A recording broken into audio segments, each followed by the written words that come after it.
Durante o primeiro século, quando os romanos governavam o mundo conhecido, surgiu um movimento popular e contracultural no extremo leste do Império, Sim, isso começou no meio do povo judeu.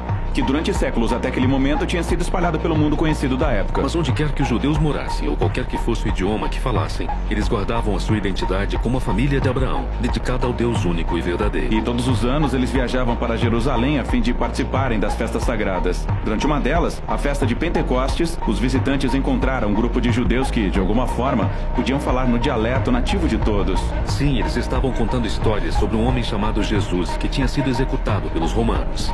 Eles diziam que ele tinha ressuscitado e agora estava sendo exaltado como o verdadeiro rei de Israel e do mundo inteiro. E agora esse Jesus estava chamando as pessoas a adotarem seu conjunto de valores não convencionais e a viverem sob seu governo, chamado o Reino de Deus. E milhares de judeus decidiram ficar em Jerusalém e se juntar ao movimento, que cresceu em termos de tamanho e influência e passou a ser recebido pelas pessoas. Mas não pelos líderes do templo de Jerusalém. Eles achavam que todas essas coisas faziam parte de uma seita religiosa perigosa e até executaram um de seus líderes, chamado Estevão. Jerusalém tinha se tornado um lugar perigoso para eles e por isso a maioria dos seguidores foge para uma região afastada chamada Judéia. E você pode achar que esse é o final da história, mas, na verdade, essa tragédia espalhou o movimento para fora de Jerusalém. É nesse ponto que a segunda parte do livro de Atos começa. Os seguidores dispersados acabam indo para regiões surpreendentes, como a Samaria, a região dos seus inimigos mais antigos. Sim, e Lucas nos mostra como as pessoas mais inesperadas decidem seguir Jesus, como, por exemplo, um feiticeiro de Samaria, que precisa aprender que o caminho de Jesus não é ganhar poder,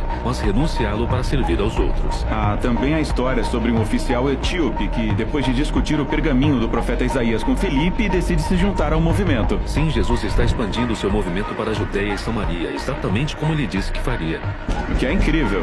Mas, voltando para Jerusalém, encontramos Saulo de Tarso. Ele faz parte da elite religiosa que se opõe ao novo movimento e sai prendendo os seguidores de Jesus onde quer que os encontre. Ele é um homem cruel.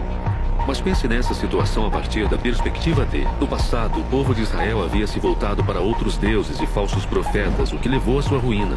Ele acreditava que estava protegendo Israel e a honra de Deus ao se livrar daquelas pessoas. Saulo fica sabendo que o movimento havia se espalhado para o norte de Damasco. Então ele decide ir para lá a fim de encontrar e prender mais seguidores. E quando está a caminho, Saulo tem um encontro súbito com o próprio Jesus ressurreto. Jesus pergunta a Saulo por que está lutando contra ele.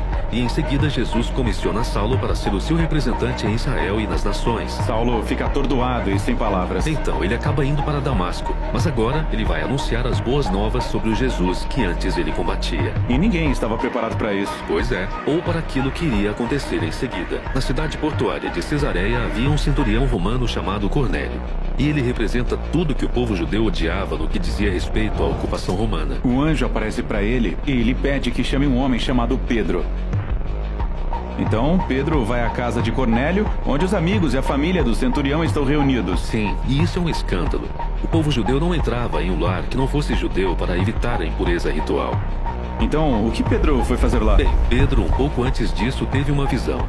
Deus mostrou a ele os animais que o seu povo estava proibido de comer e disse a Pedro: coma. Isso foi chocante para Pedro. E ele diz: eu nunca comi coisa alguma que fosse considerada impura. E Deus responde: não chame de impuro aquilo que Deus purificou. E foi só isso, a visão acabou. Então, Pedro tem que começar uma nova dieta? Não, ele é um israelita. E a vida inteira ele tinha honrado as leis de tradição alimentar. A visão o estava preparando para o momento em que ele estaria entre os não israelitas impuros. E ele se dá conta de que Deus está declarando que essas pessoas fazem parte da família de Abraão.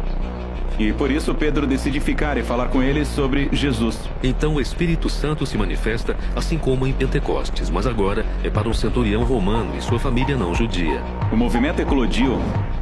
Agora de volta a Jerusalém, Pedro está contando para os outros apóstolos o que tinha acontecido. E eles recebem relatos sobre mais pessoas que não judias e estão seguindo Jesus na grande cidade comercial do norte, chamada Antioquia. Então eles mandam um homem lá chamado Barnabé para ver como estavam as coisas. Barnabé encontra o movimento de Jesus ativo e sem problemas em Antioquia e descobre que ele é composto por pessoas do mundo todo. Então Barnabé recruta Saulo para trabalhar com ele por um ano em Antioquia. Eles estão ensinando, vivendo entre as pessoas de lá e vendo o movimento crescer. A igreja igreja em Antioquia foi a primeira comunidade internacional de Jesus e foi onde pela primeira vez os seguidores de Jesus foram chamados de cristãos, os que são de Cristo. E desse modo, o caminho de Jesus passou de um grupo de judeus messiânicos em Jerusalém para um movimento multiétnico de Jesus que estava se espalhando pelo mundo. A fé deles era a mesma. O movimento estava centrado nas boas novas sobre o Jesus crucificado, que é o Rei de todas as nações.